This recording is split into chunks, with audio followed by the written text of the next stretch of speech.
निकुंज की होरी का भाव है। ब्रज की होरी का दर्शन तो हम सब कर ही रहे हैं, लेकिन जो निकुंज में होरी हो रही है उस होरी का दर्शन आचार्य जन करते हैं। जैसे हमारे स्वामी श्री हरदास जी महाराज, हित हरिवंश महाप्रभु आदि आदि ये सहचरियां नवकुंज सदन में आज रंगीली होरी। वहां प्रिया लाल की तरफ दोनों तरफ वहां ग्वालन की टोली और सखिन की टोली नहीं है, वहां दोनों के पक्ष में ही सहचरियां हैं, सखियां हैं। कुछ सखियां लाल जी के पक्ष में हैं, कुछ सखियां किशोरी जी के पक्ष में। लेकिन लाल जी तो चपल हैं, चतुर हैं, चतुर शिरोमणि हैं। घात लगा लगा करके मौका ढूंढते हैं कि कैसे ही मैं होरी में विजय प्राप्त करूं। लेकिन जब से होरी आरंभ हुई है और आज की तारीख तक क्या, जब तक सृष्टि रहे, चंद्र मिटे, दिनकर मिटे, मिटे त्रिगुण विस्तार, दृढ़वत नित्य विहार को, दृढ़वत श्री हरिवंश को मिटे ना नित्य विहार। चंद्र मिट सकता है, सूर्य मिट सकता है, लेकिन युगल का नित्य विहार कभी विराम नहीं लेता। दृढ़वत श्री हरिवंश को मिटे ना नित्य विहार।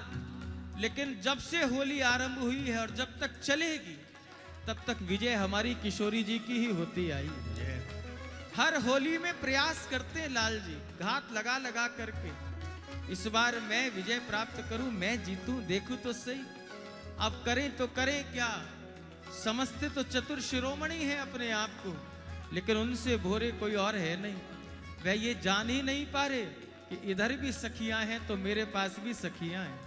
और भैया सखियां तो अपनी स्वामिनी का ही पक्ष लेंगी, किशोरी जी का ही पक्ष लेंगी।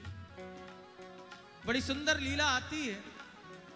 हमारे श्री स्वामी हरदास जी महाराज यमुना पुलिन पे बैठे हैं, नित्य होरी का दर्शन कर रहे हैं, दिव्य होरी का दर्शन कर रहे हैं। तभी विज्ञानी नाम का एक प्रेमी आता है, स्वामी श्री हरदास जी महाराज के आगे इत्र की शीशी रखता है।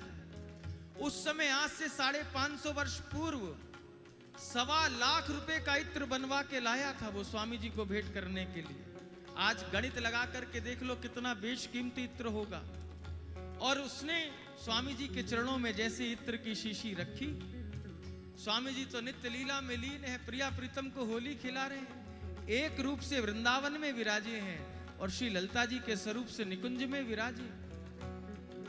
तभी जैसे ही इत्र की शीशी रखी, उसी समय स्वामी जी ने इत्र की शीशी का ढक्कन खोला और वो पूरी की पूरी इत्र की शीशी यमुना जी की रेती में उड़ेल दी। अब भेंट करने वाले विज्ञानी को बड़ा आश्चर्य, इतना बेशकीमती इत्र जिसे स्वामी जी ने दृष्टि खोलकर देखा भी नहीं, बंद आंखों से ही शीशी का ढक्कन खोला और पुलिन में उड़ेल दिया। और उससे भी आश्चर्य यह है कि इतना बेशकीमती इत्र, इसकी सुगंध तक भी नहीं फैली चारों ओर, इसकी महक भी प्रसारित नहीं, अजीब फैलती कैसे। उधर श्याम सुंदर घात लगाकर बैठे हैं होली में, पिचकारी रंग की तैयार है, श्री जी की कमोरी रीत गई है, श्री जी की कमोरी में रंग नहीं है। श्री जी थोड़ी सी घबराई कि अगर मेरी कमोरी में तत्काल रंग नहीं आया तो आज तो श्याम सुंदर होरी में जीत जाएंगे। तुरंत ललिता सखी की ओर दृष्टि की है, ललिता सखी समझ गई भाव को, और जिस समय किशोरी जी ने दृष्टि की ललिता जी की ओर, उसी समय इत्र भेंट किया गया था। देखने वालों ने वृंदावन में देखा कि स्वामी श्री हरदास जी ने इत्र को जमुना जी की पुलिन पे उड़ेला है। वस्तुतः है वह इत्र जमुना जी की रेती में नहीं, निकुंज में श्री स्वामिनी जी की कमोरी में जाकर के गिरा। अभी ठाकुर जी घात लगाकर तैयार हैं कि कमोरी रीत गई, अब मैं पिचकारी चला करके प्रिया जी को सराबोर करके इस बार होरी में विजय प्राप्त करूंगा। इतनी देर में श्री ललिता जी ने इत्र की शीशी कमोरी में उड़ेली। श्याम सुंदर अभी पिचकारी तानते ही उससे पहले इत्र कमोरी में भर दिया गया।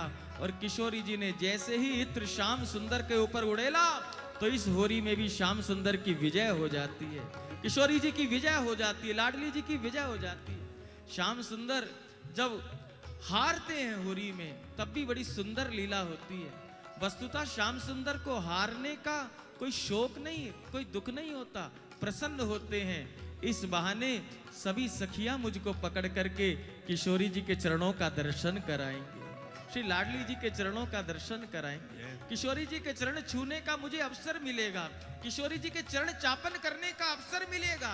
ये होरी का भाव है।